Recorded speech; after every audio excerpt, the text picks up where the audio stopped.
სოფიამ შეერთებულ შტატებს თავისი სამხედრო ბაზების გამოყენების ნება დართო, რამაც თეირანსა და ბალკანურ ქვეყანას შორის დიპლომატიური დაძაბულობა გაამწვავა. ირანი ბულგარეთის მიმართ მუქარას არ წყვეტს. დიპლომატიური უთანხმოება კიდევ უფრო გაღრმავდა მას შემდეგ, რაც ირანის საგარეო საქმეთა სამინისტროს წარმომადგენელმა ისმაილ ბაღაიმ განაცხადა, რომ შეერთებული შტატების საჰაერო ტანკერების განთავსებისთვის ბულგარეთის გადაწყვეტილების მიმღებ პირებს პასუხისმგებლობა უნდა დაეკისროთ. განცხადება მოხვა შეერთებული შტატების პრეზიდენტ დონალდ ტრამპის საჯარო მიმართვას. მან მადლობა გადაუხადა ბულგარეთის პრემიერ-მინისტრ რუმენ რადევს ამ გადაწყვეტილებისთვის, მიუხედავად იმისა, რომ ირანი კვლავ ემუქრება ბულგარეთს თვითმფრინავების განლაგების გამო.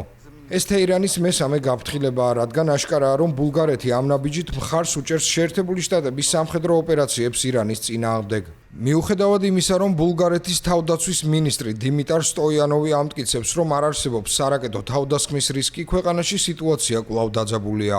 ბულგარეთის პარლამენტმა დაამტკიცა შეერთებული შტატების თვითმფრინავების ბეზმერის სამხედრო საჰაერო ბაზაზე გადაყვანა, რამაც ადგილობრივი მოსახლეობის უკმაყოფილება და პროტესტი გამოიწვია.